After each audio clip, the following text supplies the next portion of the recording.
Ready start. महोदय, हमारा जो संविधान तैयार हुआ है उसमें भी इस बात का प्रयास किया गया है कि देश में लोकतंत्र पूरी तरह से लागू किया जाए और जनता को लोकतंत्र की सारी सुख सुविधा मिल सके। सबसे पहले मैं आपको इस बात के लिए धन्यवाद देना चाहता हूं कि आपने मुझे इस सम्मेलन में कुछ कहने का अवसर दिया है। आपके सामने जो विषय आएंगे वे इतने महत्व के हैं कि प्रत्येक हिंदुस्तानी, चाहे वह किसी भी काम में लगा हो, उन पर कुछ ना कुछ ध्यान अवश्य देता होगा।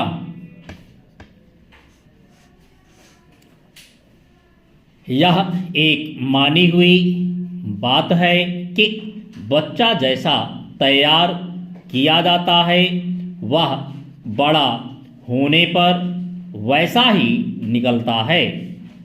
शिक्षा का काम यही है कि उसको अच्छी तरह से सुलझे तरीके पर तैयार करे और उसको इस योग्य बनाए कि उसे जिस किसी भी काम में लगाया जाए वह उस काम को कुशलता और सफलता के साथ पूरा कर सके।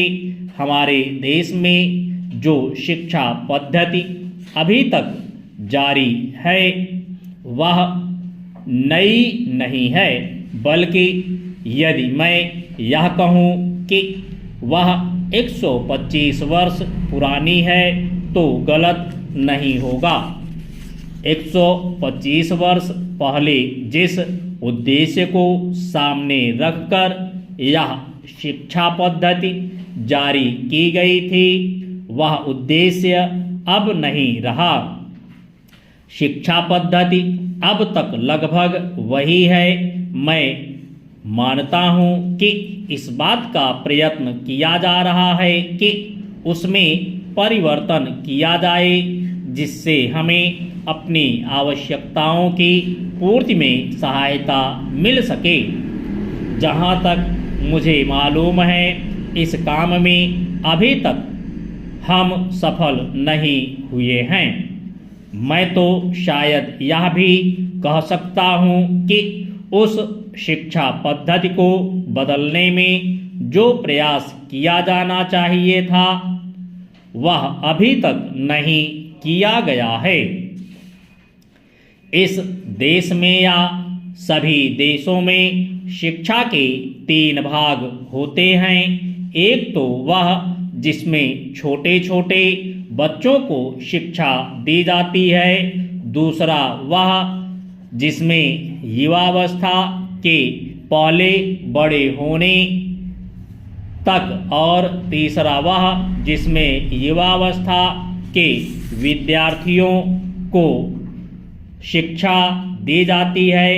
इन तीनों भागों की शिक्षा पद्धतियाँ अलग अलग हैं परंतु वे एक दूसरे से मिलती जुलती होती हैं और एक दूसरे में जाने में कोई कठिनाई नहीं होनी चाहिए। इसलिए यदि हम अपने देश की शिक्षा में सुधार चाहते हैं तो सबसे अधिक आवश्यक यह है कि सर्वप्रथम प्राथमिक शिक्षा में, उसके बाद माध्यमिक शिक्षा और फिर विश्वविद्यालय शिक्षा में सुधार किया जाना चाहिए।